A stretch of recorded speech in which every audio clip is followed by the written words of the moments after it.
Hello everyone, and welcome to the 2026 Winter DRRT Qualification matches. It's been a long time since we've run these, and I'm very excited. So let's do a quick recap of what the qualifications are. So we have already looked at all of the ships that have been submitted. We have, they're all already in the spreadsheet. And how do I explain what the DRRT match schedule is? That's right. In a debris regional reassembly tournament, you run the qualifications and then the playoffs. In the qualifications, ships compete to gain ranking points, and they are ranked at the end of the qualifications by the average number of ranking points they achieve per match. And in this tournament, rankings points are scored as follows. When a ship destroys another ship, they get a ranking point, and if the ship wins the match, they get 2 ranking points. So maximum of 5, minimum of 0, just for posterity. Okay. That's my brief overview of what the qualifications are, but I'd like to introduce everyone on the stream with me today. Currently, we have who? We have... Why don't y'all introduce yourselves? Hi, I'm Duke Slayer. I've been on DRRT for a while now. I've been making ships for even longer. And I'll be here to give some color commentary and do some spreadsheet stuff. Thanks, Duke. How about you? Oh, Kepler. Go ahead. Oh, hi. I'm Kepler. I've been modding for about 3 years and playing tournaments for about half that, honestly. This is my first time commentating, and I'll be doing post-commentary. Since this is my first time commentating, I am going to succumb to commentator bias when one of my beloved ships inevitably rams into a tank. This is going to happen. And how about you, Bluefish? Hi, I'm Bluefish. I started making my first tournament ships, I think in DRRT 5 or 6. It was a while ago. And now I usually just try to make the most interesting ships that are also technically tournament legal. Yeah. Well, thumbs up. You too. Yeah. Introduce yourself, Lucifer. Yeah, it's Lucifer. I've been making ships for about 3 years now, for tournament sake, and recently for longer than that, about 6 years now. Yeah, I'm just gonna be here commentating. Thumbs up. Well, thanks y'all for being on stream with us today, folks. This will hopefully be a glorious event. But without further ado, let's go through the first qualification match. Yeah, okay. Match number 1. On the Red Alliance, we have Lucid Dreamer, Diabol, and Ignorance is Wisdom, up against Blue Alliance's Immunin, with Protection, and Flash Anti-Kiter. All right. Let's get this match started.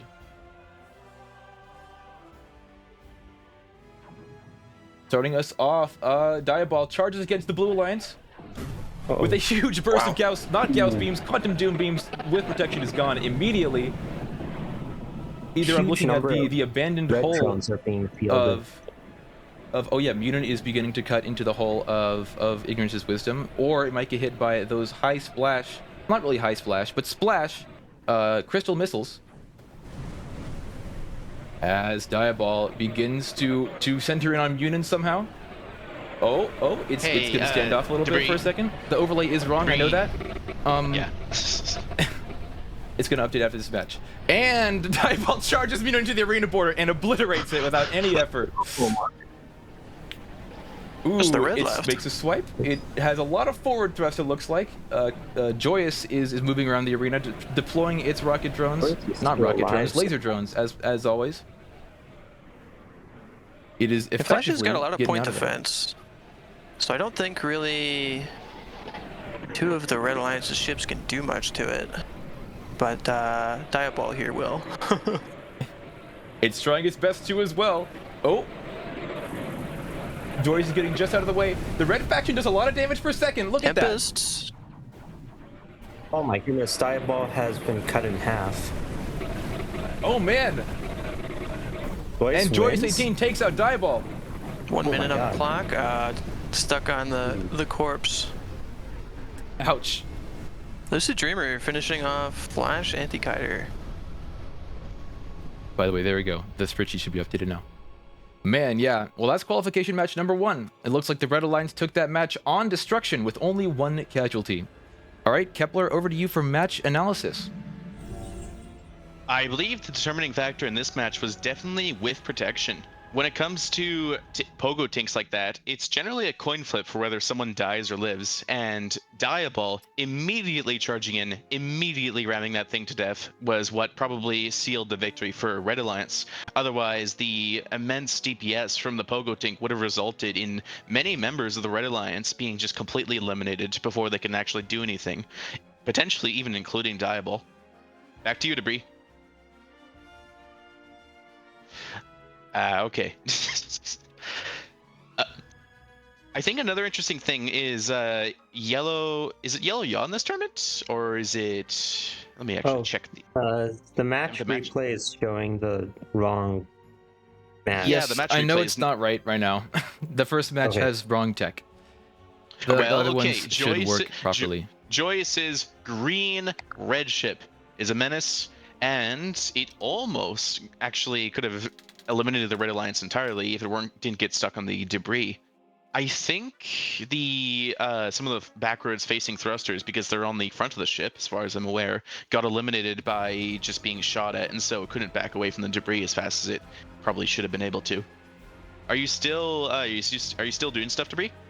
Nope, we're back up and running. Well, all right, back to you, thanks for the wait, guys. A little bit of chaos going on in the technical side of things, but we're back up and running. Now we're going to queue up the next qualification match, which is qualification match number 2. Who have we got in this match, Duke?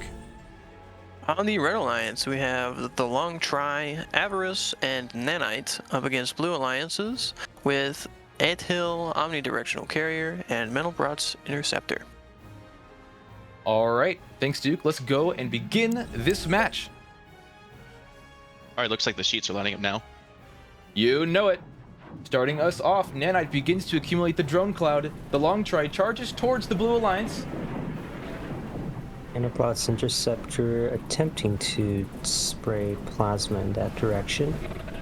Ribbon charges into close range. But the Long Try takes it out with its Quantum Doom Beams. Ooh, Avarice taking the core out of Exter. Nanite has accumulated a formidable drone swarm with those glorious Tinkril rocket drones that it is so fond of. The entire Red Alliance is still intact, but only 1 chip remains on the Blue Alliance. Where is Nanite? Oh, it's over there. Nanite is smaller in width than a Quantum Doom Beam, it feels like sometimes, but there it goes. The Blue Alliance loses the match on destruction. Ouch. Well, that is qualification match number 2. Over to you, Kepler, for match analysis. When it comes to quals, definitely the composition of your fleet can result in victory or demise, and I think what happened on the Blue Alliance here was that there's not a single fast ship. What a fast ship would have done here is it would have immediately gone forward, charged in at full speed, and distracted Wedge. Distracting Wedge allows it to keep it away from the Interceptor, while the Interceptor would have absorbed missiles from Nanite and maybe even potentially taken out one of the other red kiters, which would have potentially allowed for a Blue Alliance, maybe not death by destruction victory, but more points victory. Back to you, Debris. Thumbs up. Thanks, Kepler. Let's move on to the next qualification match, which is qualification match number 3. Who have we got in this match? Number 3 is Malefique, Frostlight, and the Thrungler on the Red Alliance against Lethal K, Luix the Bad Guy, and F Driver on the Blue Alliance. All right, let's get this match started. Starting us off, Lethal K charging towards the Red Alliance, going in front of Malefique, my bad, and it gets popped by the massive stack of Gauss beams. Ooh, is that Yenyu's thing?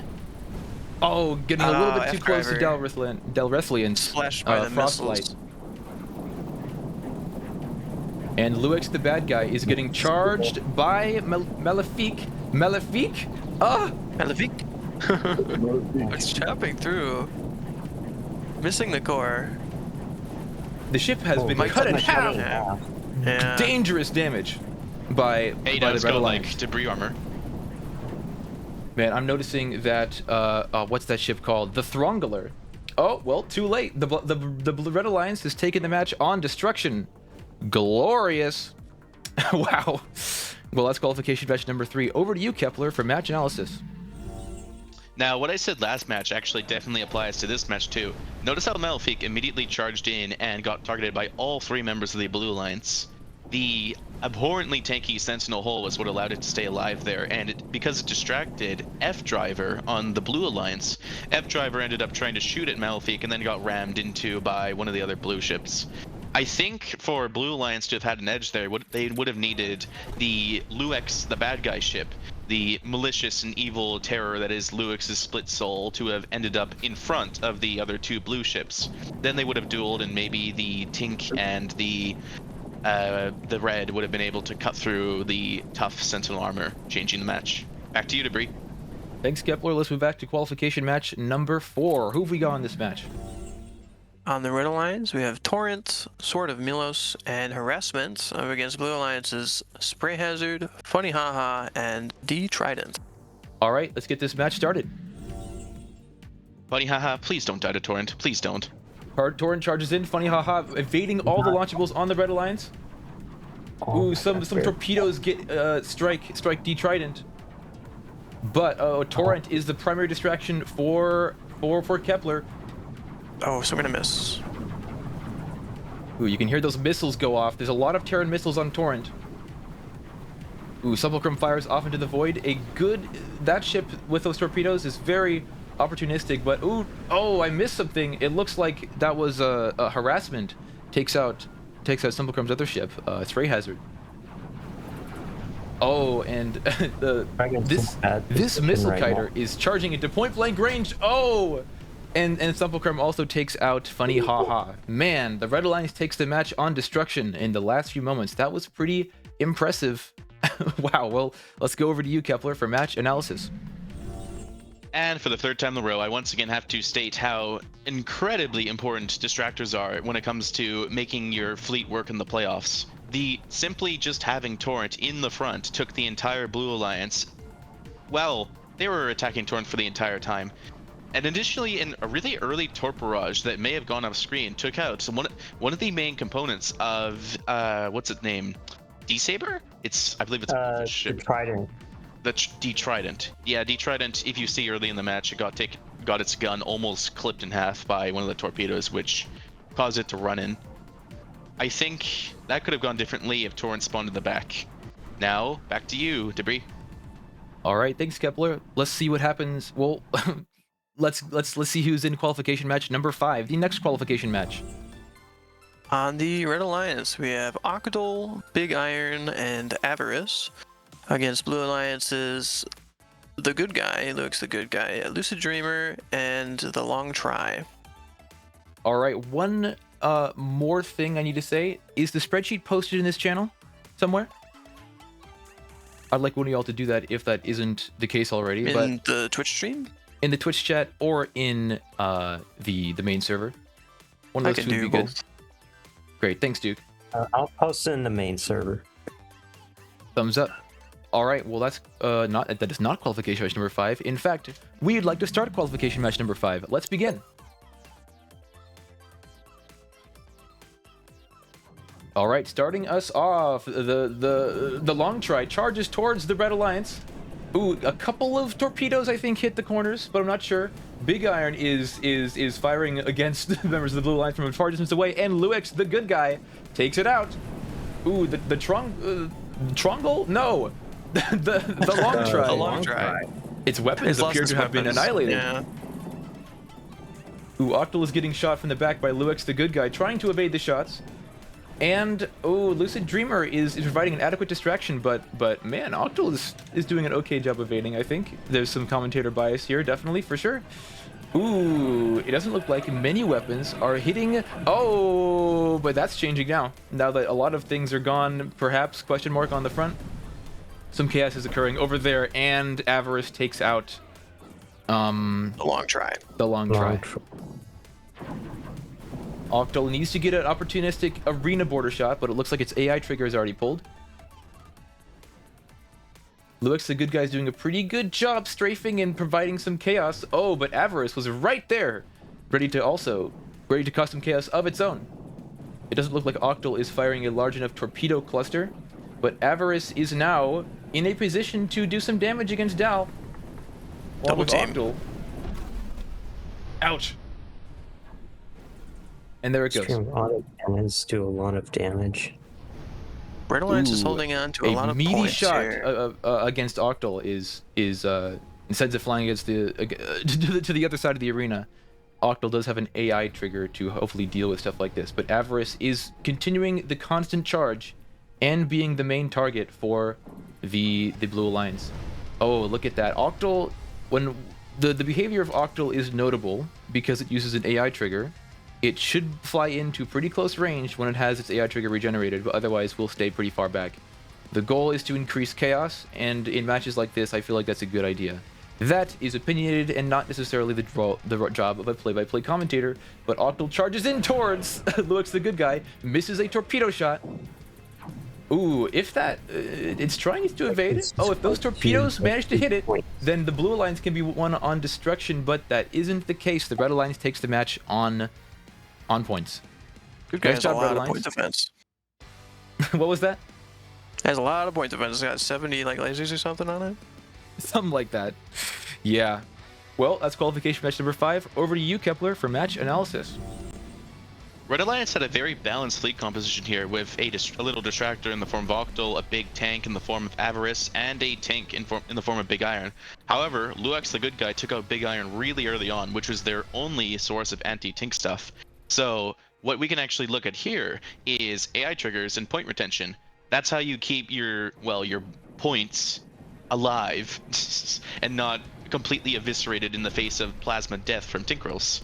The Avarice, notice how all of the thrusters in the rear, because it was being shot at the front, there was nothing that was worth any points that could be taken out, and so it had a lot of point retention. Versus for Octal, it doesn't have that mass, but it has an AI trigger in the front, which got tripped a lot of times, which caused it to run away in regen so it could tank another Tinkerel volley to the face. Ended up with a points win for Red Team for this reason. Alright, back to you, Debris. All right, thanks, Kepler. Let's see who's present in the next qualification match, which is qualification match number 6. Who've we got? On the Red Alliance, we have the Throngler, Nanite, and with protection against Blue Alliance's F-Driver, Flash Anti-Kiter, and Diabol. All right, let's get this match started. Diabol is at rank 3. Ooh, a potential alliance captain in this match. Ooh, the entire Red Alliance is composed of Tinkerels, and Diabol takes out with protection without any effort. Oh, it looks like F-Driver's also gone.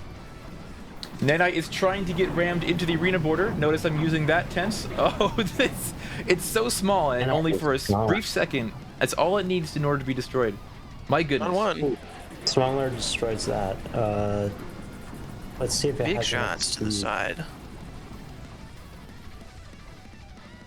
The only 2 ships I left in this match are... thrusters have been shot off. I'm inclined to agree with this assessment. Is this the ship you're talking about? Yeah. I think that's why it's struggling a little bit here. It should be trying to aim itself towards the enemy so it can do its characteristic maneuver of running them into the arena border without any reserve or non-violence. A lot of time on the clock. Ooh, it turns itself around in the right orientation. And by it, I mean, oh, what's it called? Diabol? Diabol, yeah. Diabol? Ooh, it approaches with each pass, but Throngler has a very fast turning rate. Look at the turning on Throngler. It immediately repositions in order to instantly just get another shot off when it's dodged. There's not a lot of Diabol left. But it does have Doom Beams all the way in the back of the ship. It is spinning towards the enemy right now. We got a red card it. That's a joke. That's just impulse thrusters. Man, it looks like, dude, this ship, the Throngler, is doing a really good job kiting.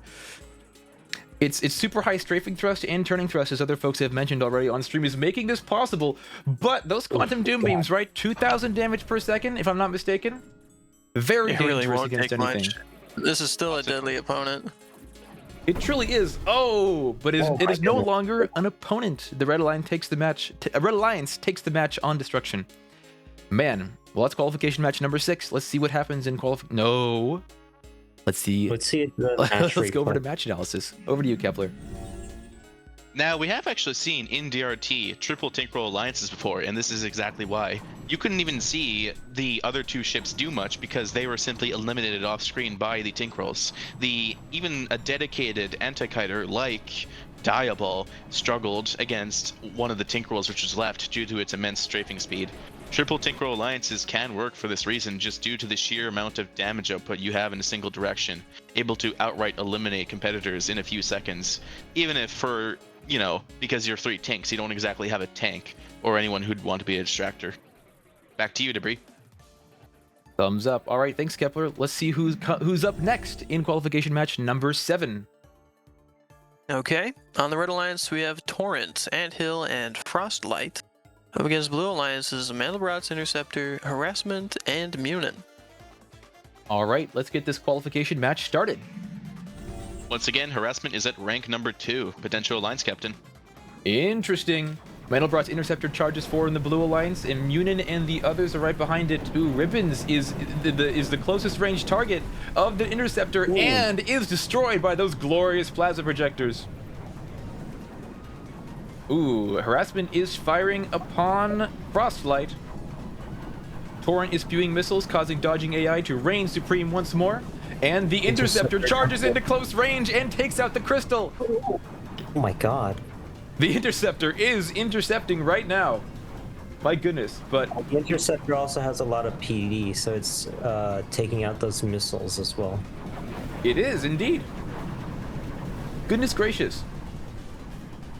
For a second, It I is thought very- the rocket drones were from Nanite, but that does not seem to be the case. Oh, who is it? Torrent is continuing Harassment? to dump missiles against the Blue Alliance. Yeah, Torrent has got the Terran missiles. It is evading almost all shots that hit it. Well, that are trying to go for it. Ooh, riding the Tinkeroll wave beautifully right there. Oh, Munin missing a chance to use gas beams. Plenty of time on the clock. I'd be surprised if Torrent survives this. Same Munin just here. needs Oh, one a shot. hit from Zumpelkrum.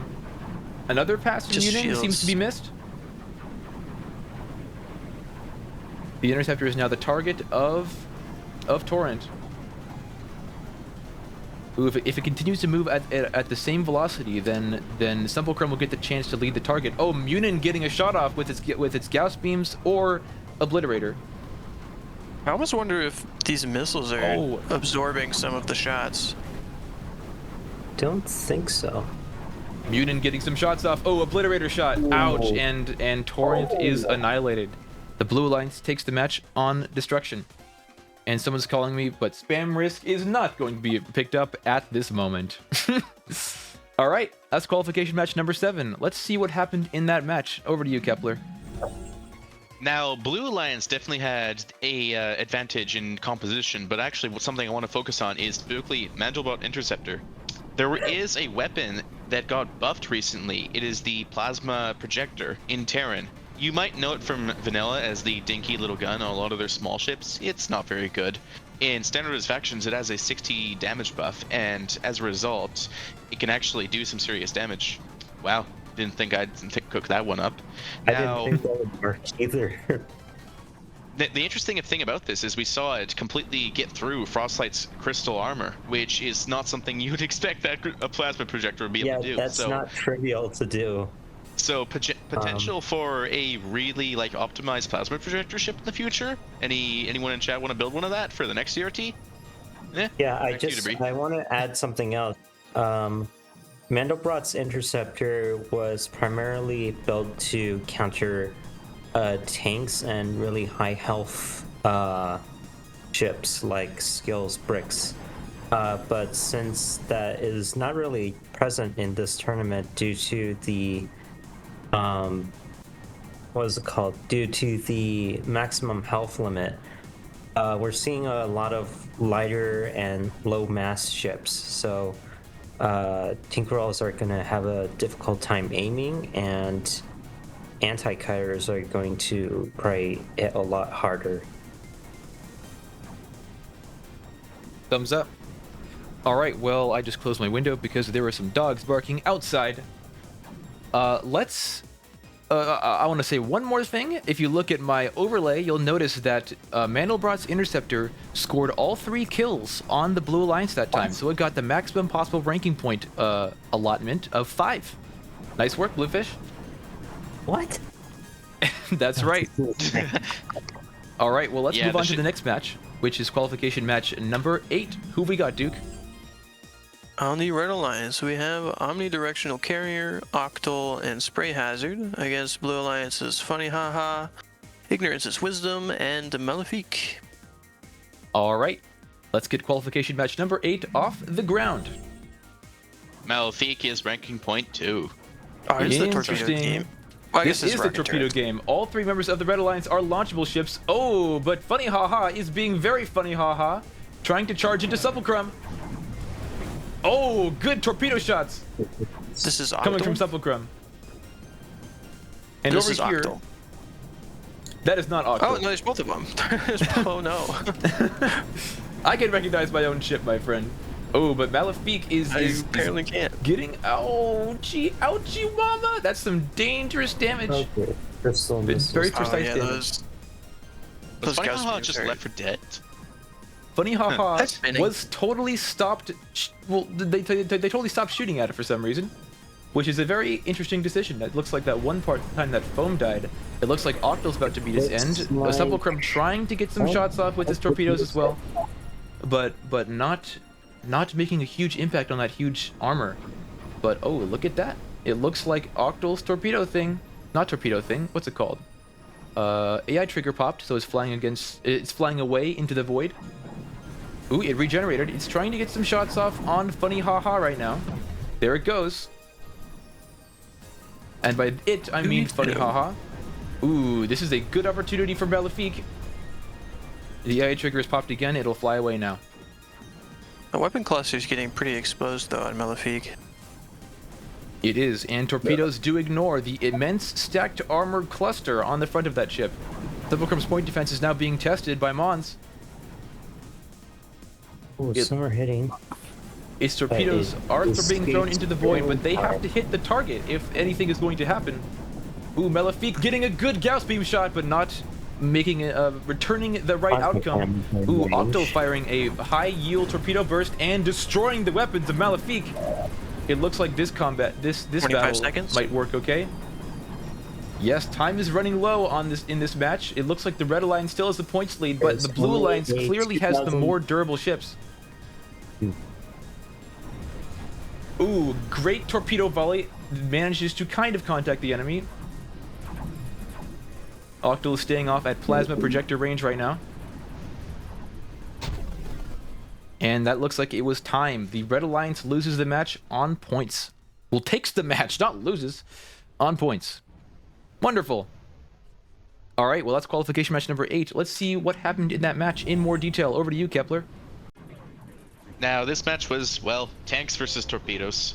It had 2 very durable ships in the Malefique and in Mons's big crystal kiter, and then the rest of the Red Alliance was entirely torpedoes. Torps versus any tanks, they're definitely not designed to take on 500 damage splash missiles being rained at them in bursts. And as such, the torpedoes had a huge edge from the start. However, for Red Alliance to have won, they actually... Oh, wait, didn't Red Alliance win? Oh, oops. Let me actually check the spreadsheet. Which ones won? Oh yeah, Red Alliance did. Wait, no. Has the spreadsheet been updated yet? I'm looking at the spreadsheet for which match were you on? Red Alliance won. Oh, okay. It's bold. Oh, okay, that's what that means. My apologies for the interesting commentary. Back to you, Debris. All good, Kepler, and thanks. Let's move on to the next qualification match, which is qualification match number 9. Who have we got, Duke Slayer? On the Red Alliance, we have D Trident, Sword of Milos, and Lethal K up against Blue Alliance's Big Iron, Luix the bad guy, and Luix the good guy. Both looks soul like parts of Luix's soul are fighting Soul. against the Red Alliance this time. They fused. What can we do? Terrifying. And the bad. Well, let's see what happens to Luix's soul during this match. Can Yin and Yang beat torpedoes? Ooh, some Tinkerel shots start the match. and Lethal K got a couple of graze hits, I suppose, trying to get Big Iron, but Big Iron shows the enemy who's boss. Ooh, Sword of Milos getting clipped a little bit by Big Iron as well. Ooh, Detrident's a lot of guns perhaps may have been destroyed. Ouch, and Detrident is destroyed. Ooh, nice shots by Big Iron. Looks like Lethal K was terminated as well. Oh, I already mentioned that one. And then, oh yeah, Sword of Milos has almost no weapons left. It looks like the Blue Alliance might take this match on destruction. But I'm preemptively describing what the match is going to happen. That is not the right practice. Perhaps. No, it's probably fine. Well, there it is. We were right. The Blue Alliance takes the match on destruction. Nice work, Blue Alliance. All right, over to you, Kepler, for some match analysis. All right, now when Luix is fused and is armed, you know it's the end times. Of course, with Pogo Tinks, I have a very long and tested strategy when it comes to countering them that I think I'll share here. When a Pogo Tink is on screen, you obtain the nearest quarter or any other coin, you flip it, and if it lands heads, you win. If it lands tails, you die. It is a very simple method that I use to determine who's going to win from a Pogo Tink battle. When you're doing playoffs, you can build against Pogo Tinks by having really fast anti-kiters that can maybe swoop in before they can aim. However, as you saw here, Lethal Kinetics was unable to successfully swerve into range in order to actually get it off. And as such, Big Iron took out the entirety of Red Alliance. They landed heads. Over to you, Debris. Thanks, Kepler. Let's move on to our next qualification match, which is qualification match number 10. Who have we got, Duke? And match number 10 on the Red Alliance is Lucid Dreamer with Protection and Anthill against Blue Alliance's Nanites, Mandelbrot's Interceptor, Frostlight. All right, let's get qualification match number 10 started. Ooh, what was that? We got a very high-ranking team on the Blue Alliance. Yes, good point. The Red Alliance. We'll take a look at the ranks after this. That's a good idea. This is match number 10, so ranks after this. Yep. All right, let's go. Let's see what happens in the coin flip. Ooh, With Protection, gets a shot off on the Interceptor. It's off the wing. Ooh, Ribbons is getting close to Dal, and Dal's getting close to Dal. Ooh, those 9 max scale plasma condensers have indeed flipped the trigger. The Interceptor begins its slow charge with the best tearing weapon, the plasma projector. That is actually for real this time. Oh. Nanite is showing us that it isn't very small in terms of damage per second or launchable count. That is a lot of missiles, of rockets. I wonder who got the kill. That was Frostlight, actually. Frostlight sealed the deal. But, ooh, now all 3 members of the Blue Alliance are ready to fight Imperiex. No point defense. No point defense. No point defense. Those shields on with Protection are paying off against those Tinker rocket drones. Not for long. Oh. Nanite finishes the job and wins the match for the Blue Alliance. The Blue Alliance has destroyed all 3 members of the Red Alliance, so they win on destruction. Yeah. All right, well, let's look at that in more detail. Over to you, Kepler. I flipped a coin and it landed tails. You can see pretty early in the match that Red Alliance has a substantial advantage because it has a kiter and 2 tanks against a Pogo Tink. However, looking at the left side, you might not be able to see the match replay, but at some point, Imperiex with Protection just flipped. It just started looking left at a 45-degree angle. It wasn't quite butt chipping, but unfortunately this maneuver ended up costing the Red Alliance the victory in the long run, as all of their Terran ships both ran in and couldn't handle both the swarm of rockets and the storm of DPS. Back to you, Debris. All right, thanks, Kepler. Let's check who's next in the match schedule. That's qualification match number 11. Indeed, good point. I do not have a tab for that, but if we look at them, I can name it up for you. Go for it, yeah.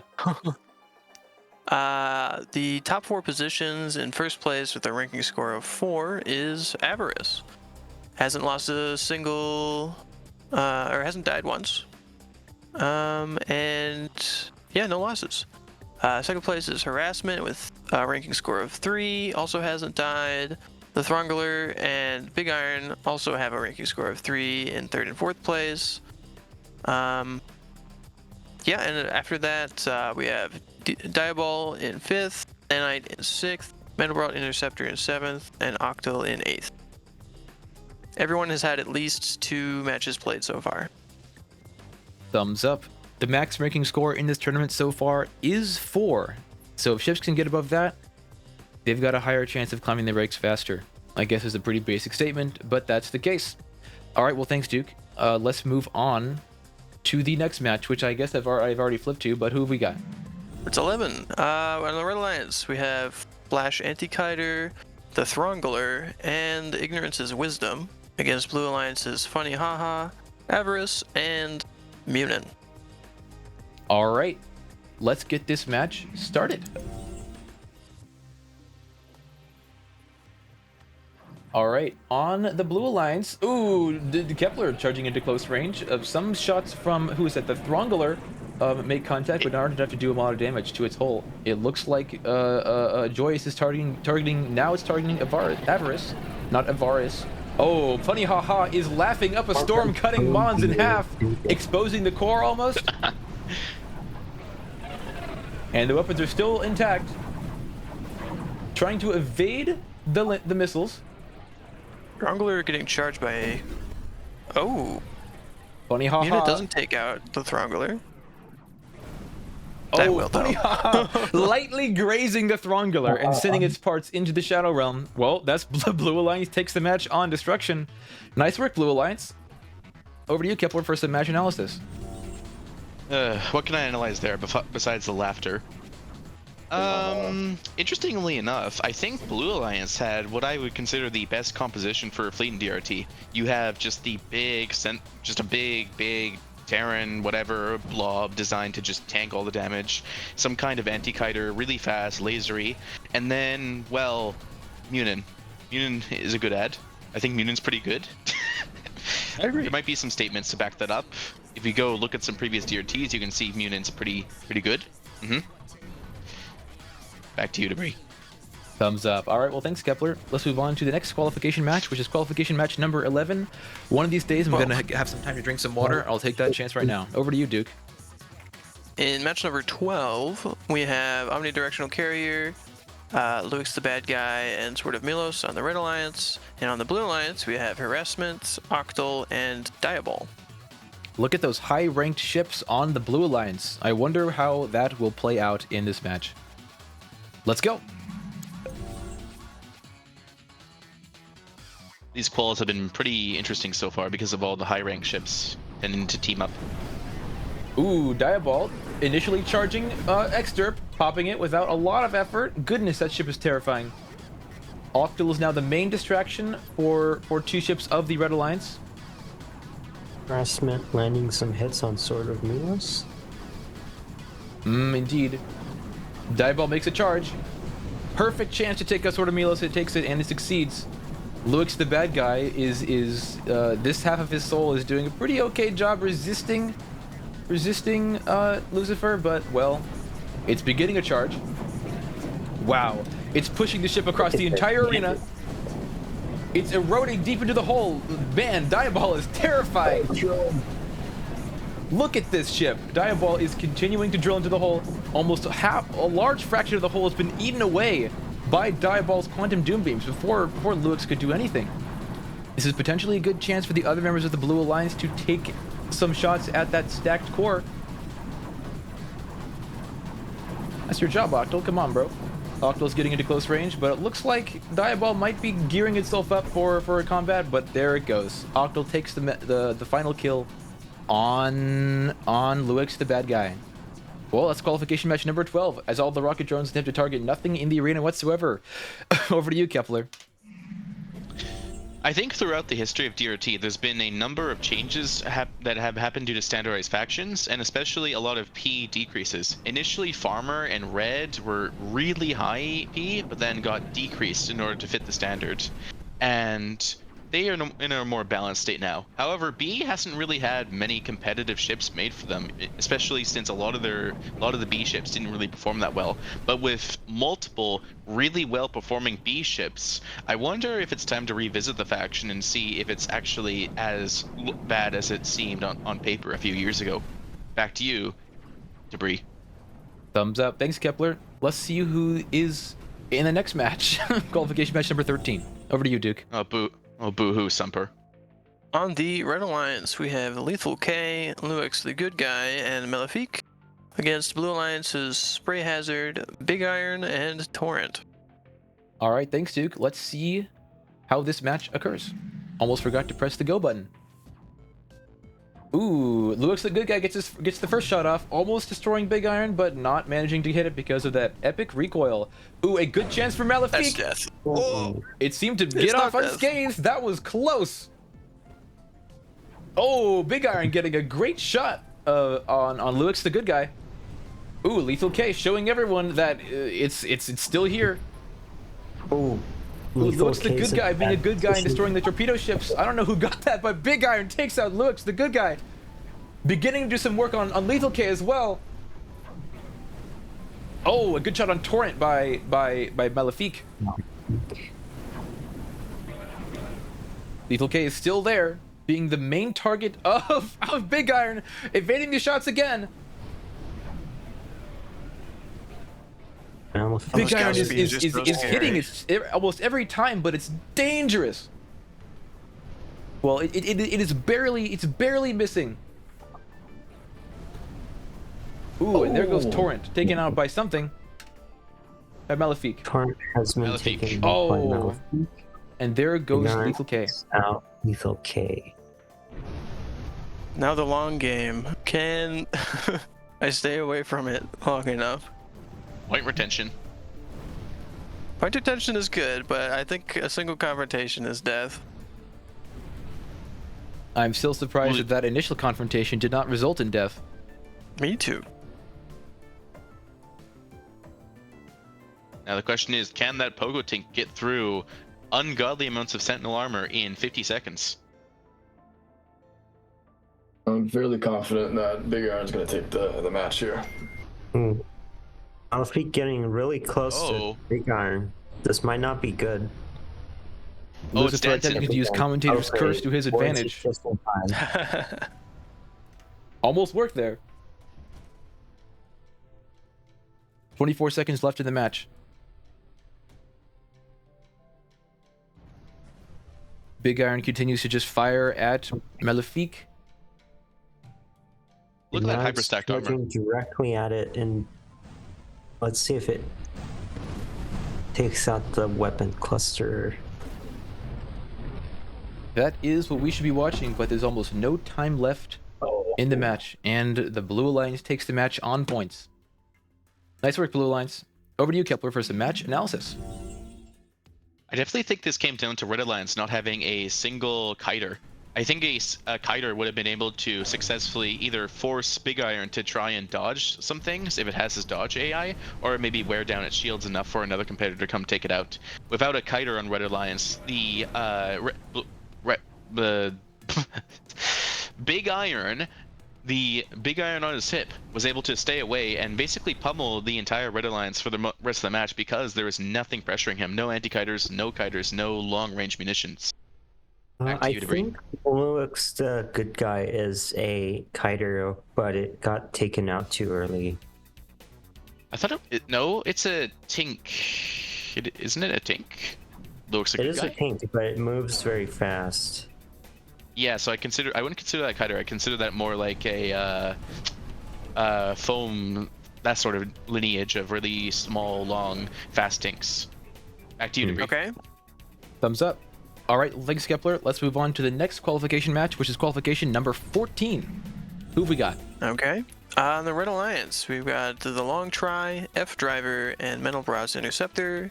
Against Blue Alliance's Frostlight, D Trident, and Ignorance is Wisdom. All right, thanks, Duke. Let's see what happens in this match. I love that right angle. Beautiful. Ooh, I keep on calling it Trongle. It's not Trongle. The Long Try gets some shots from D-Saber. Gets some shots from D-Saber. It's not called D-Saber. What am I saying? It's called D-Trident. Oh. D-Trident. Whenever you think D-Saber, you just think of the fact that it's Oh my goodness. What is happening? The mouse cursor has pointed to the interceptor and is now dragging it around in the sandbox. The entire Red Alliance is now going to get caught. We Oh call my ourselves God. the Red Alliance. Has merged into a single ship. I don't think my ship knows how to stop. We have a point lead though. Maybe this is gonna work out. This is incredible right here. It does not look like your ship knows how to stop, and it doesn't look like anyone. Oh my god! Oh my god! Is that F driver? Yeah, F driver getting some shots off on getting a little, just one shot off, I should say. On D Trident. Turning fast enough to hit anything in time.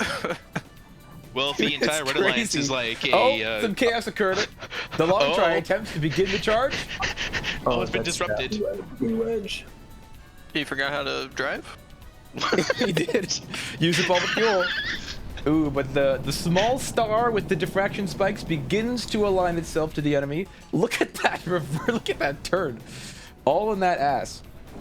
Ooh, a little bit of a graze with the quantum doom beams. Ooh, Mon's got a chance to do some damage against Yenyu, but D Trident finishing the job. I think the road trip was working better than the regular play here, but we'll see what happens. I am inclined to agree. Though it looks like this ship has got a pretty good chance to take out Mons if it learns how to drive again. What's going on? What's going on? Move! It's on rush, but it's a little goofy. Oh, and there goes Mons. What is Mons doing? Mandelbrot is in the back still. Cover. Oh, the Trident's not in a good position. Mandelbrot's interceptor firing with those plasma projectors. Note their higher velocity than many Terran Blue Line weapons. still has the points lead. There's only a couple seconds left in the match. Yeah, it looks like it's points to Blue Lines. The Blue Alliance takes the match on points indeed. Wow. An eventful match featuring a road trip. Let's see that described in more detail. Over to you, Kepler. I would definitely say that for this match, not a single death was the result of any competitor's fault. It was all AI failures. From the road trip, which was definitely an AI success, I'll call it that. Yeah! Back to DF driver being completely distracted by one of the ships and being destroyed by Mons, all the way to Mons ramming the wedge despite the wedge being almost dead. Not a single ship in this entire match was killed by anything other than AI failures, which is very funny and interesting. Clearly some funny ha-has were had in this moment. Alright, back to you, Debris. Alright, thanks, Kepler. Let's see who's next in line. Qualification match number 15. Over to you, Duke. On the Red Alliance, speaking of funny haha, here he is, and Nanite and Harassment on the Red Alliance against Blue Alliance's Sword of Milos, Octal, and the Throngler. All right, I think there's going to be a lot of funny launchables over here, on the Red Alliance at least. Let's see how funny they can get. Let's start qualification match number 15. Is that triple torp on the Blue Alliance again? Oh, it's double torp. Oh, a drive-by annihilates. What's it called? Damn it, the Throngler. Throngler? Ooh, but Kepler charges and continues to charge. Octal's trying to shoot some launchables through the massive swarm caused by the Blue Alliance. The Red Alliance. My bad. Oh man. So this is the fight of the century. If Octal gets grazed, it's fucking toast. But if it gets a torpedo shot off, that was a close torpedo shot. Oh, torpedoes again. Octal continuing to evade members of the Red Alliance. Nanai knows. Nanai, get out of there. Nanai. I'm not sure if the point defense is working right now. Oh, another torpedo shot missed. Barely missed. 2 members of the Alliance with rocket drones. That's a huge volume of rocket drones. Octal is continuing to try to spread torpedoes towards the Red Alliance. Oh, but oh, funny haha laughs a little bit too hard, and Octal is toast. The Red Alliance takes the match on destruction. Nanite died. It did? It did. What happened to Nanite? It doesn't take much. I think it rammed into one of the pieces of debris just lying around. That might be the case. Well, anyway, go over to you, Kepler. you can definitely see the effects that the buffed rocket drones have on the AI, because the entire match, both the rocket drones from Nanite and Harassment were causing Octal to fire all of their blast pulsers, all of their PD guns, and constantly try to dodge all of that, which meant that it wasn't able to successfully maneuver a advantage against Funny Haha. Although, to be fair, not much that can be done there because of the sheer amount of rocket drones. A lot of torps on the Blue Alliance could have led to an early victory if any of them had hit either Nanite or Harassment. This match could have been a coin flip for Blue. Back to you, Debris. All right, thanks, Kepler. Let's see who's next. Qualification match number 16. Who've we got? In the Red Alliance, we have Luix the Bad Guy, Anthill, and Munin. Against Blue Alliance's Lucid Dreamer, Avarice, and Lethal K. All right. Let's get this qualification Avarice. match off the ground. Avarice so far has been proving that small tank roll guns are definitely a way forward. Lethal K don't is know. the first target of the Red Alliance. All 3 members of the Red Alliance are currently focused on it. Tagging out right now, and Lethal K is not doing its typical behavior of charging in with glory and passion and beautifulness. Doing some, Lethal K is point defending against launchables from Luix right now. Ooh, Ribbons is getting shot by Dal right now.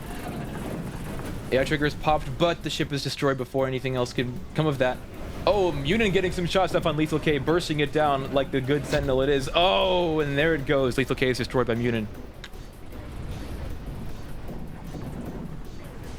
Munin I think weaving. Munin will probably respect the DPS on Avarice.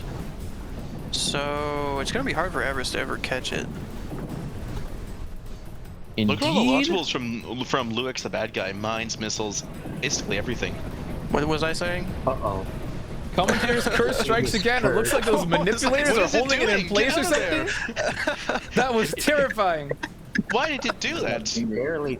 Barely surviving. Okay, so apparently having small Terran weapons on your ship convinces the enemy AI that you don't do anything. No! Are the manipulators holding it in place, or is the AI being manipulated by the manipulators? It might be gun on a stick. There's not enough there to actually hold anything. I think it might be gun on a stick situation. The AI determines where the threat is by like the center of mass, and the weapons are so far away from the center of mass that it thinks it's far enough away, but it isn't. Is this the sort of thing that Solo Also used? could be because the weapons could be set to And point Munin is gone. Actually, now, new question. Can it approach Luix the Bad Guy without getting its weapons shot off? The AIs have been does that, fixed. it They could. do respect weapons that are set to point to mass. Although that's not what we saw, it's true. They should see that DPS is not hidden. It looks like Avarice is tuned to take out almost all launchables coming towards it. Nice point Oh, I defense. like an Look umbrella at in a those rainstorm. glorious Terran weapons. Action. The plasma cannons Canning. were to life. We can hear them. Oh, points. Points, It's gonna be down to points. points. Get It's not. A. It's too much. It's too much Nope. armor. And the Red Alliance takes the match on points. Wow. Eventful match. Let's see it in more detail. Over to you, Kepler. This is a good demonstration of durability. Even though Munin, the AI, kind of failed when fighting against Avarice, the huge durability of the Sentinel armor allowed it to just stay there for an extended period of time despite its small size. And then the durability of the red ship was what allowed it to retain its points, even in the closing hours of the match where it was being pummeled by the autocannons. I really like the point defense setup on Avarice. Having all the gun stick, having just the gun stick configuration means that all of your point defense is in the front of the ship and thus can defend against the missiles, even far, far away from the rest of your armor. Very interesting setup. Probably why it's so highly ranked. Alright, back to you, Debris. Thumbs up. All right. Well, thanks, Kepler. Let's move on to qualification match number 17. Who've we got in this match? On the Red Alliance, we have Big Iron, Malefic, and F Driver against Blue Alliance's Omnidirectional Carrier, Diabol, and Torrent. All right. Let's get this match started. Notice that rank right. 1 is on the Blue Alliance. Will Wanna it flip a manage to coin? keep its rank? I think Big Iron's second rank. Ooh, a battle of our alliance Malafite. captains. Oh, F driver gone.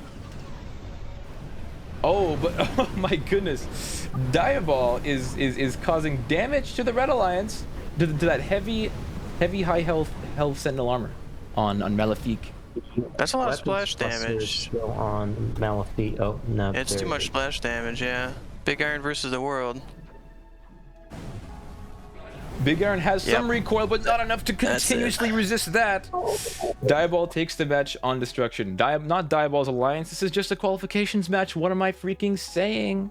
Well, it was pretty much his match. Let's see what happens. Well, let's see more analysis in that department. Over to you, Kepler.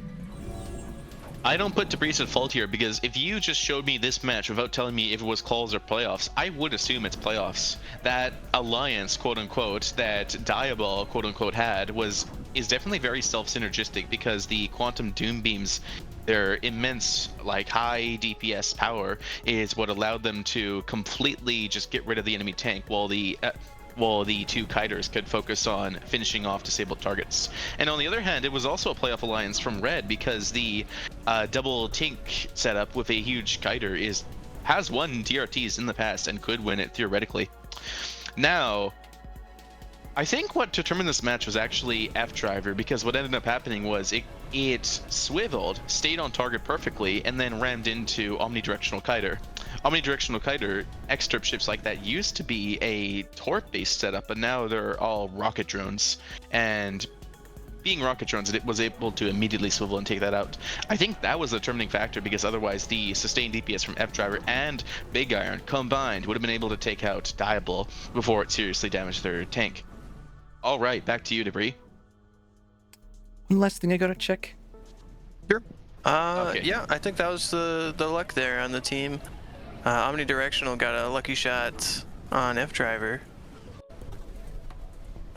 Really, I think it really could have gone either way. It's very dangerous though. Diabol has lasers up until the very last moment, all the way at the back of the ship. So even when but the majority of the ship is gone, it's still very dangerous. I wonder if this match would have went differently if initially one of the two tank rolls on Red Alliance had immediately shot at the little Terran kiter. They think the Terran kiter was responsible for taking out the tank roll, the small one. What's it called? Torrent, I believe? If any of it doesn't have enough health to really sustain anything against the tanks. So if it had been taken out early, maybe the tank would have lived for a bit longer and potentially allowed Big Iron to get another shot off on Diabol's core. I think it evaded. You were saying something, Lucy? Oh, I was gonna mention, I made Diabol set up with omnidirectional thrusters. That way, even if you like knock off the entire left side of it, it still should function just fine. And I think we saw that at the end of the match there. Thumbs up. That's very interesting. All right, finally, I'm ready again. Thanks, y'all, for talking for a little bit longer this time. Let's move on to our next qualification match, which is qualification match number 18. Who have we got? On the Red Alliance is Flash Anti-Kiter, D-Trident, and Luix the Good Guy against Blue Alliance's Spray Hazard with Protection and the Long Try. All right, let's get this qualification match started. I just realized that this DRT has 2 corrupted red ships. Ooh, starting us off, the first shots come from with protection, and the long try decides to try for a long period of time to begin to charge the Red Alliance. Ooh, some torpedoes are not being led appropriately because of the slowness of them. But what was that? That was oh shoot, who is it? Luix the Good Guy being destroyed? Yeah. Uh-oh. MPRX is lighting up a shot. Oh, but misses D-Trident.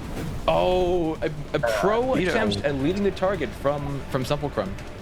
Oh, and Impurix seals the deal, destroying Joyous with a single blast. Glorious. Let's see what happened. Well, that's qualification match number 18. Over to you, Kepler, for some match analysis. What has happened? Now, distractors tend to be considered small, little, like 100B ships that you can just have a bunch of thrusters on, but in DRT, distractors are still a full-size AK ship. And I think Long Try is a good example of that, because even though it's huge, it immediately charged in at blazing speed, immediately distracted the entire Red Alliance, and because the Red Alliance was distracted by Long Try, they both got taken out by both of the kiters on, well, the kiter and the Tinkerol on Red Alliance. I think that Good was gun? actually. Yeah. Yeah. I mean, there were a bunch of them. There's a bunch of tinks.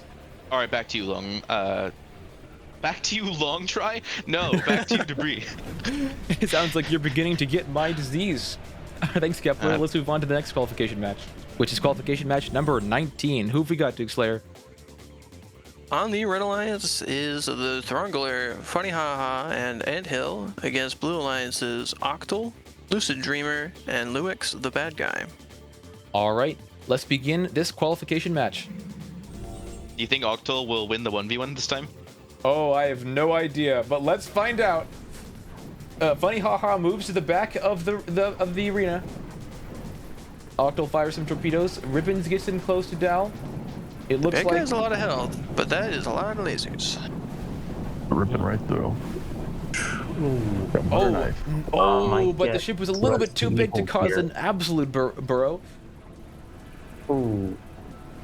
There goes Funny Haha. It looks like the AI trigger on Ribbons was popped. On Anthill, I should say. I think it has enough point defense to resist the Bad Guy. But not I'm from both inclined sides. to agree. Maybe it does. Maybe it has enough for both of you. Look at the immobilizers. Freezing the missiles in place like a time stopper. They are Wrangler pretty is okay point hitting the defense other weapons, blue it looks member. like. I don't What think I'm it's taking also any damage from looking missiles at right now. Is Octal has a weapon designed to penetrate point defense, the antimatter cannon. So if that can continue to do work, it might be good for It's landing. There for are that 2 tank. shields in there. To be after a little bit out of range. What are the top members of Red and Blue doing? Wrangler and Lucid are derped out, it looks like. Oh, They're having a staring match. ugh. Well, AI derps. reigns once more. It looks like an AI trigger was popped for sure on Ribbons this time. Getting through the shield. Slowly but surely. As the antimatter cannons get through the shield, it's going to start. Uh-oh. to Wrangler's changed his target. The Throngler takes out Octal from the back. Nice shot. Okay. Jeez. Back to back to doing AI whatever it was doing.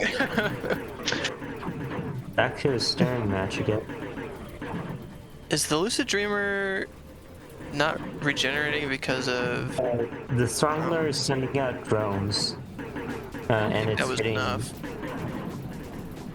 I think Yeah. it's destroying like a tiny block every once in a while. Oh? And he'll become emboldened now in the 1v1. And It it's truly has. It working. looks like Luix is getting outranged with its non-point defendable weapons. Oh, Torrent's firing. Or not Torrent, Throngler. Wrangler. Throngler is Throngler has a firing. good opportunity here. It looks like the Red Alliance has the points lead though. And the Red Alliance takes the match on points. Nice job, Red Alliance. Only All 2 right. kills. Indeed, a very low death match. Interesting. All right, Kepler, over to you for some match analysis.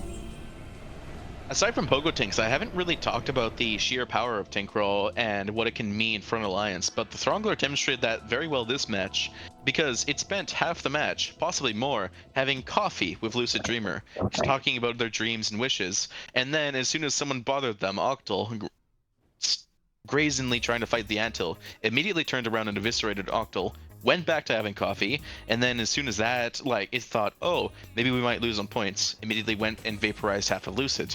I think this just demonstrates the sheer power that Tinkerals have when there's nothing that can actually, get in range, get some missiles, get some, quantum doom beams, Gauss, anything that could potentially anti-kite. There's no burst laser anti-kiters this DRT. There's usually at least one, such as Lance Frigate, but there's none this DRT. Only quantum doom beams and one Gauss ship. Munin. Yeah, Munin, Munin. yeah. I think All right, it's back to you, Debris. One is Munin, the other one is, I think. The big ship isn't an anti-kiter. Hmm.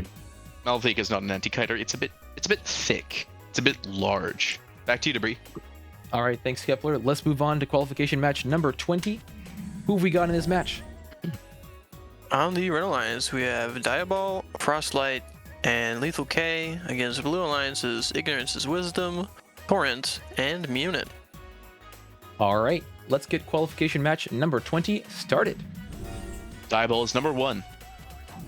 Let's see if it can maintain its position as it moves across to the other side of the Blue Alliance and missing all of them entirely, but you know, it's playing its long game. Munin getting closer to Lethal K. Oh no! And Munin is high friction charged against the arena porter and annihilated without any effort by Diabol.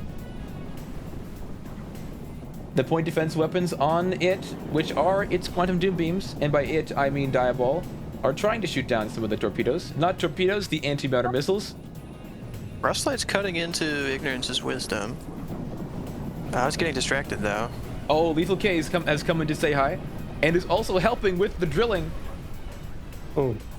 And point defense. Misses. It looks like it can barely handle all of the launchables from Torrent, or actually pretty handily. Oh, someone's playing golf with his own alliance partners. Diabol flies itself into Lethal K. But Torrent is still out there. It could definitely take out Dial and get itself another ranking point. Oh, but an expert play from Diabol.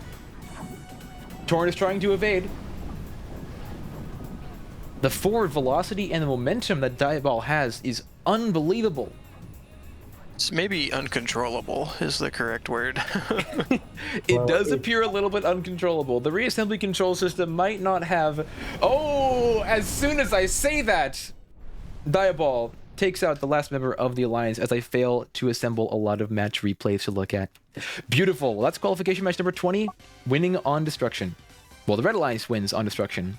All right, over to you, Kepler, for some match analysis.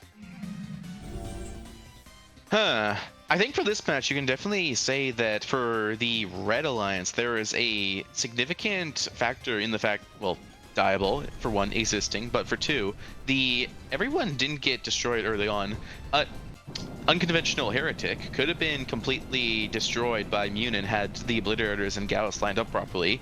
So too could the other little red ship have been destroyed by the missiles from Torrent. But, well, not little, it's, you know, Dalrifian's Frostlight, big ship. But because Torrent immediately ran in there and basically crushed the Alliance, we didn't get to see that happen. Back to you, Debris. All right, thanks, Kepler. Let's queue up qualification match number 20. Who do we have? In match number 21 on the Red Alliance, we have Malefique, the Long Try, and Flash Anti-Kiter against Blue Alliances with Protection, Big Iron, and Harassment. All right, let's get this qualification match started. The Long Try is the first target of Imperiex, but Imperiex is shredded as a result. Some scraping gets done, a little bit of a broaching operation by the Long Try with its high rake angle. Machinist jokes right now. Oh, but the Big Iron is destroyed. Imperix's rear is getting red droned, and the Blue Alliance is gone. It looks like Malefique took out Harassment over here with the power of its Gauss beams. But yeah, that's qualification match number 21. It completely finished very quickly.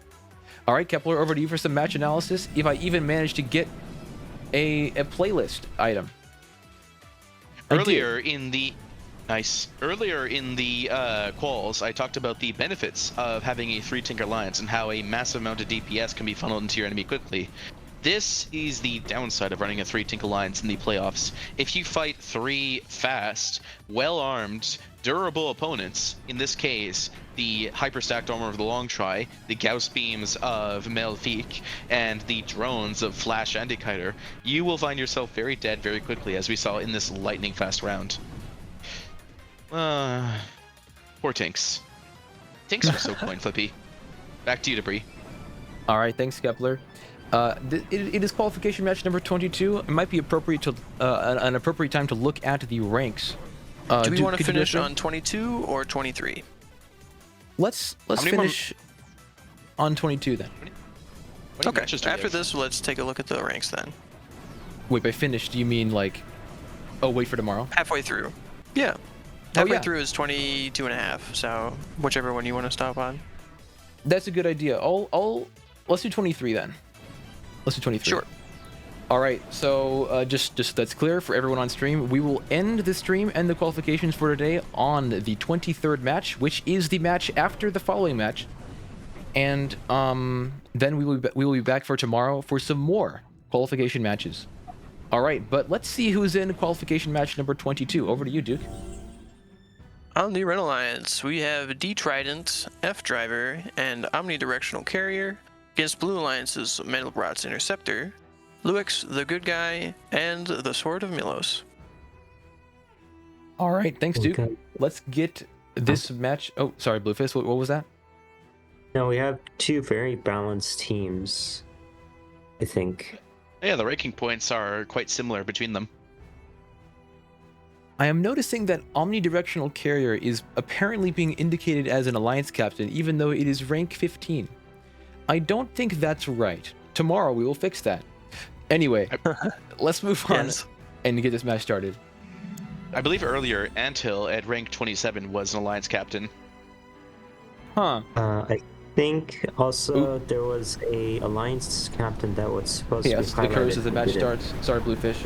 Oh, it looks like the Interceptor got a lot of damage per second dealt to it in a short period of time. It couldn't destroy the front of X-Strip in time.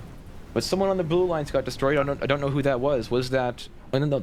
I just said it. Who on the red lines got destroyed? That was F Driver. F Driver? Yeah. F Driver, I think. Oh, it looks like Trident's being Probably shot. died to the Good Guy. Luke's the good guy changing targets to the closer enemy, which is X-Derp. Sword of Milos' long and slender form is causing some chaos for the AI, perhaps? As a torpedo shot, it gets some good damage on the whole of X-Derp Protein and genes. takes it out. Nice job, Sword of Milos. Oh, torpedo shot. Missiles. Beautiful from Sword of Milos. And now, the ship is only Escape a couple core. thrusters. And was that another torpedo shot? I'm not sure. It looks like, yeah, Sword of Milos destroyed the entire enemy alliance. Nice work, Mons. All right, over to you, Kepler, for match analysis on this penultimate match. There's an interesting niche that I don't see fulfilled that often these days. Usually only Debris, Mons, and a few other people do it, and it's the what I like to call the Highlander Terran. It's a Terran with just all the Terran weapons. You've got a bit of everything. Sword of Milos is a good example of that. It has torps, it has protons, it has missiles. I think it has some drones. I also think it has like maybe autocannon, blast pulsar, and a few burst lasers. A little bit of everything. And I think I'd like to see more Highlander Terrans in the future. Just a vast array of weapons on any kind of hull. If you guys want to make some Highlander Terrans, I'd be very happy to commentate over it next DRT. All right, back to you, Debris. All right, well, thanks, Kepler. Let's move on to our ultimate qualification match for the first day of qualifications, which is qualification match number 23. Over to you, Duke. On the Red Alliance, we have Avarice, Spray Hazard, and Frostlight against Blue Alliance's Nanite, Lethal K, and Octal. All right, let's get this match started. How is Nanite rank 2? Seems illogical. It's so small. It doesn't deserve to be rank 2. Let's see if it can maintain this high ranking score. Lethal K charges towards the Blue Alliance. The Red Alliance. Octal is The a red little ship on the close. Blue Alliance charges the Red Alliance. Yes, that's right.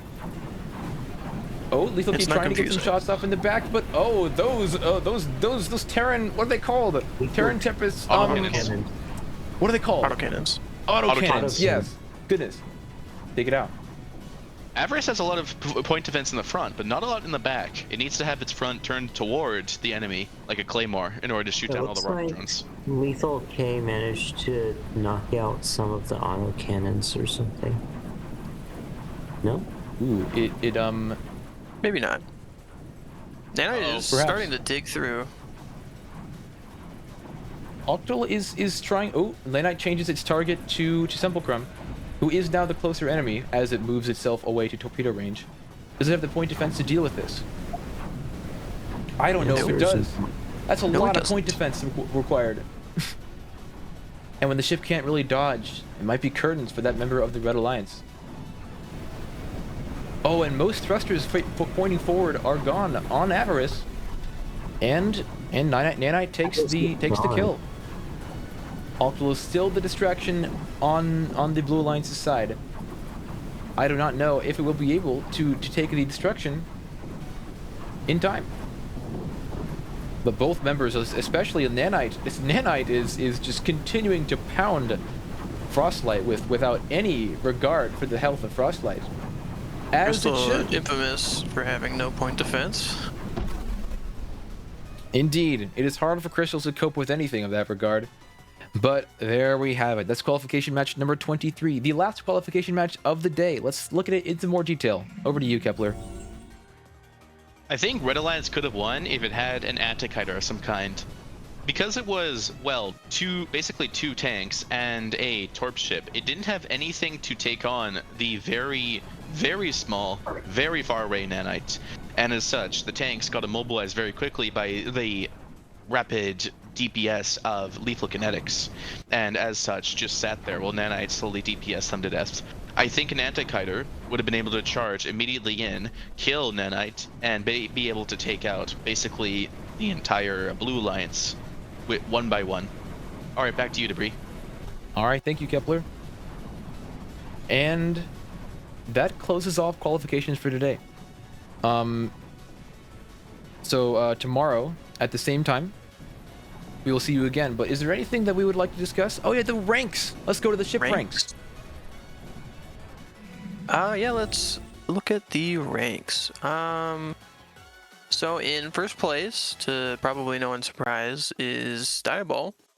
The ranking score of 3.4 is won by destruction. Every one of its wins, no wins on points. It's died once, twice. It's died twice. And it's got a lot of kills. I think it has the most kills out of everyone here, and that's helping a lot in its ranking score. In second place, we have Nanite. Very good team player, always contributing to whichever ship it's targeting. Very few of the ships in this tournament have enough point defense to deal with it. And third place is Avarice. A little bit more survivability, and also tied for the second most kills with Nanite. Then in fourth place is Harassment. The first regular Tinkerel on the top. In the fourth position, it's tied with Mandelbrot's Interceptor, Funny Haha, and Big Iron, all having ranking score of 2. And finally, in eighth place is Octal. It looks like everyone has played at least 5 matches at this point. Interestingly enough, I'd like to contribute to one of the rule changes. There was a rule change where the maximum health is no longer allowed to go above 3.5. And if you look at the survival rates of every single ship, none of them are at 100%. Every ship has died, which is a huge change from some of the previous DRTs, where you'd have these huge tanks that would just never die. Very interesting to see. I think this has allowed for a lot more dynamic play, although of course I'm biased against tanks. Who isn't? Although I like making big ships, I can't lie, I like making big ships. You can still make big ships, you they just have have a to cool make them out of... that they're just cool because they're big, and that's all there is. You can still make big ships, you just gotta make them out of farmer solar panels, Duke. Yeah, no, I know you can do it. We talked about that. Don't make ships out of a solar panel. I would also like to add that for any Alliance captains looking at this, any tanks that are in the lower ranks are going to be in very high demand due to the low health of every single Alliance member. So ships like Luix, the bad guy, are probably going to get selected very quickly, and Frostlight as well. I do like how both halves of Luix are in the same relative ranking point area. Luix, the bad guy's at 19, and Luix, the good guy's at 20. They're reunited. Yes. Yeah, look at that. Yeah, Another that's thing of funny. note, qualifications, although important, do not fully give the full story on a ship's performance. Even if you find ships in the qualification matches that are in the lower ranks, they can still perform just fine in the right alliance. Oh, and I was kind of curious, do you have information on who has like the better schedule? Who has the better schedule? Yeah, some schedules are better than other schedules for the Oh. matching. Let's look at that. If we go into What do we mean some by of my better hidden schedule? ships. If you're paired against better ships more often than less ranked ships, you have a worse schedule. Okay. Oh, what happened to my my sheet? Yeah. Okay, if we it's- can't look at that, it's okay. What? Okay, let's see. Array result was not expanded because it would overwrite data in cell K2. Well, okay, goodbye. What? Maybe something we'll have ready for tomorrow. We may have more things ready for tomorrow. As Fish says, the tide did not come in. I might have to make the tide come in. Do you think the tide's gonna come in? I think the tide's gonna come in. It usually does. I would be concerned if it didn't. But yeah, that For was you to good. understand what's going on, you need to be one of Dean Cummins' chosen warriors. That's right, baby. So stupid. I'm going to echo a signal to the pipe. 1 second. Oh man, when I was introducing myself in the start of the stream, I should have said that I was the one that created the Dean Cummins chosen warrior label. The brand image, the branding. It's all about the branding, the marketing. I hope to God that in the future, not even a God, I hope to someone very talented that there is an FRC team called the Chosen Warrior Bots. What even happened to the ranks? I don't Oh, know. there's a Not 5 just down like here. that. I put a Blame. 5 down there, and I think that destroyed literally everything. Yeah, okay. Okay, it's back now. This looks fine. What happened? What happened somewhere else? Did I write something? What do you mean overwrite the value in cell K2? Of course it will. I think all of the data is back now. Well, Hey, I'm not sure what Debris. Debris is looking at. Debris, you're being called out here. Fish is saying you're not a freak in the sheets. Can you refute that? Debris is not a freak in the sheets. So, would you like to know why you guys have an overlay? I can tell you if you want. This have something to do with being a freak of the sheets? He is I'm a freak in little the bit Google of a sheets. freak of the sheets. So, maybe not. Okay, I know someone who has made a counter in Google Sheets increment, like by clicking and unclicking a checkbox. So I'm not absolutely cursed, right? That is dark magic of the highest order, and it scares How me does to that talk even about. work? But I do know how to use the Google Sheets API with Go and Python, kind of, by looking at the you got- documentation.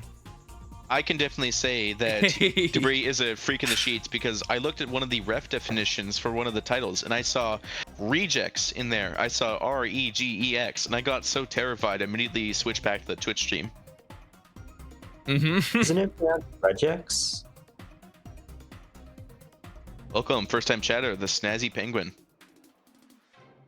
What even happened? I'm so mad. Not available. No matches were found in filter evaluation. Shut up. Hey, at least you didn't have technical issues until after they concluded. I guess, yeah. Data entry We got- A2 to K. A2 to K. Oh. A2 Do we to want J. to I know. close out the stream? Yes, I suppose. After I change this to J. Yes. They do call it Debris Technical Issues Tournament. DRRT came after that. That's right. That's exactly right. Oh my god. What's in cell P110, guys? Let's find out what's in cell P110. I think we should round off the stream, Debris. I think we let's should. Find out what I think that'd be a Cell great P110 is in the future. All right, yeah, guys. Thank you everyone for coming and watching. I hope you can find Cell P110 in your dreams, people. Indeed. Yeah, thanks everyone for coming. I'm sorry for the delayed start this time around. It is... I never managed to finish shit on time. But hey, tomorrow, my friends, tomorrow will be on time, and tomorrow we'll have a couple of more polished ingredients. That's all I can really say. But yeah, thanks y'all for coming. And I suppose this is where we sign off. Bye, folks.